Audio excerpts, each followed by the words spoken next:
A neighborhood in Baghdad, July 2007. Shots are fired from the air, fired from an American Apache helicopter. Minutes later, U.S. infantry soldier Ethan McCord arrives at the scene.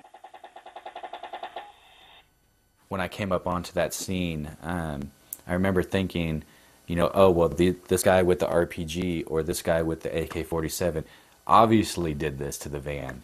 There's no way in hell that we would do this. This military video shocked the world when WikiLeaks released it almost a year ago.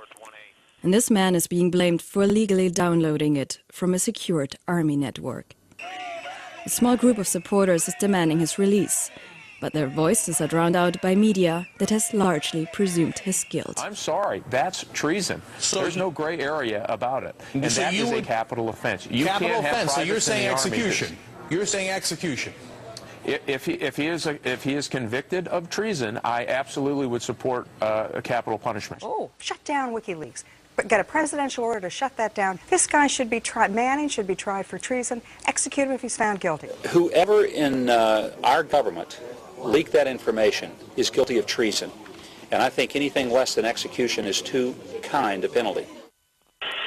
The onboard camera of this attack helicopter is targeting a group of people in a neighborhood in Baghdad. Among them are two journalists from the news agency Reuters, the photographer Naminu Eldon and his assistant Said Hamega. The men can neither see nor hear the helicopter that is stalking them. It is too far away. The pilots mistake Noor Eldon's camera for a weapon. Hotel 26 Crazy Horse 18 have individuals with weapons. And attack them. Let me know when you gather. What you? Light them all up. Come on, fire.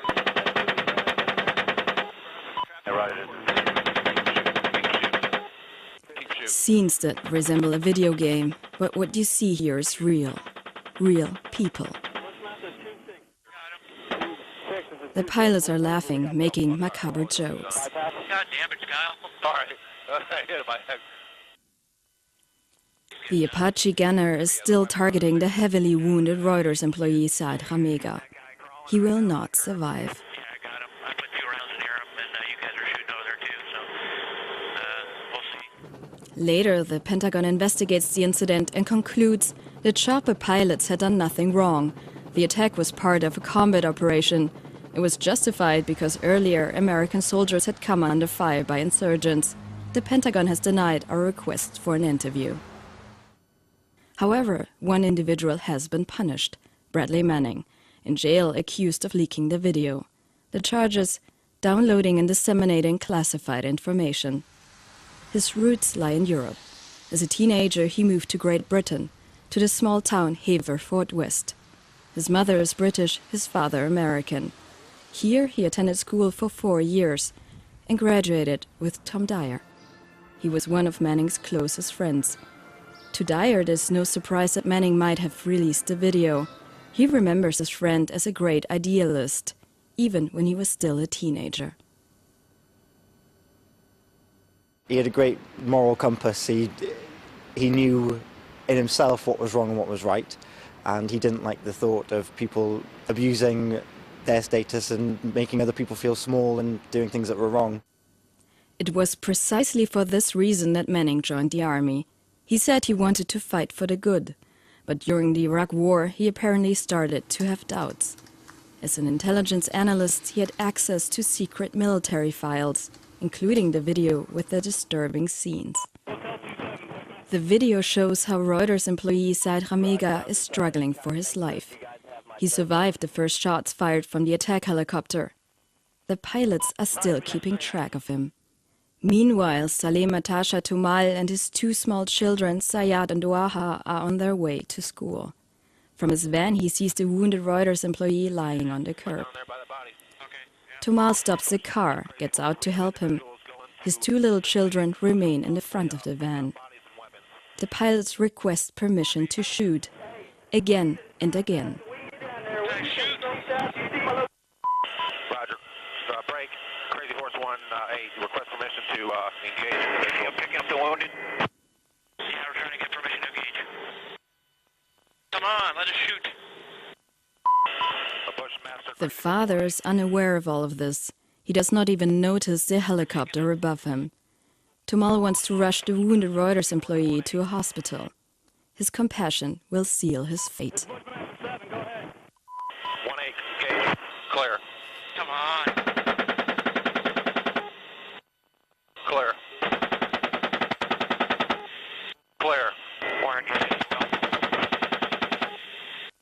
Even when the soldiers realize that they have shot children, they only hesitate for a moment, then make cynical remarks from the air. Oh, it's their fault for bringing their kids to a battle. That's right. Since that day, U.S. Army soldier Ethan McCord has been heavily traumatized. He still cannot get the images out of his head. As an Army infantryman, he was one of the first soldiers on the scene. When he arrives at the van, he hears a 5-year-old girl scream. So I grabbed the girl and I took her into the house behind the van with a medic, and we were cleaning her up. And what I did is I took my gloves off and was pulling glass out of her eyes so that she can blink without cutting her eyes. Then McCord runs back to the van to check on the boy. The child is still alive but badly injured. He carries the boy back to the medics as well.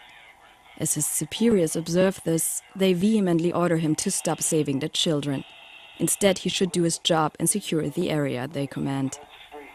Another thing that bothered me was the fact that I was the only one to care enough, it seemed, for the children to try to ensure that they get medical attention. Former Army officer Ray McGovern is shocked by the actions of the pilots. He had been a CIA analyst for 27 years and an advisor to 7 presidents, including George Bush Sr. How could anyone justify shooting up that van, shooting up the person who was crawling onto the curb? These are war crimes, pure and simple.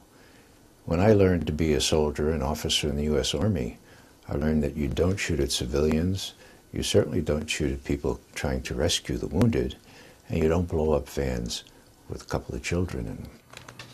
In the Pentagon investigation report, there's no mention of war crimes. The pilots had reacted adequately. Here's the government saying that we did no wrong, but yet they lied. They covered up the story. They covered up everything. And then all of a sudden being like, okay, well, Bradley Manning, who released this video, he's the wrongdoer in this whole situation. It's kind of like, well, we have to have a guinea pig, a fall guy.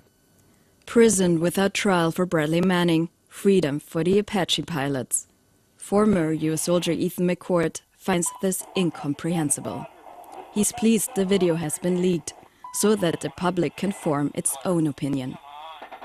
I think that Bradley Manning is a hero. I believe that this is a human being who is compassionate, who saw illegal activities taking place on a video.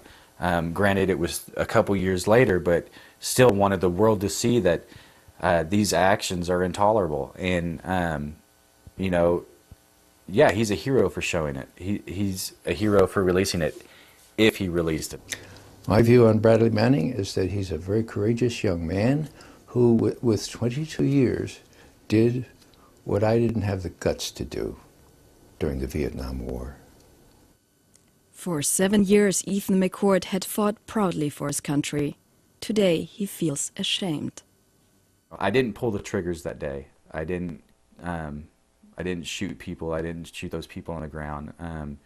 But it's me being a part of the system that is doing that to the people of Iraq. Is disgusting, and it hurts. And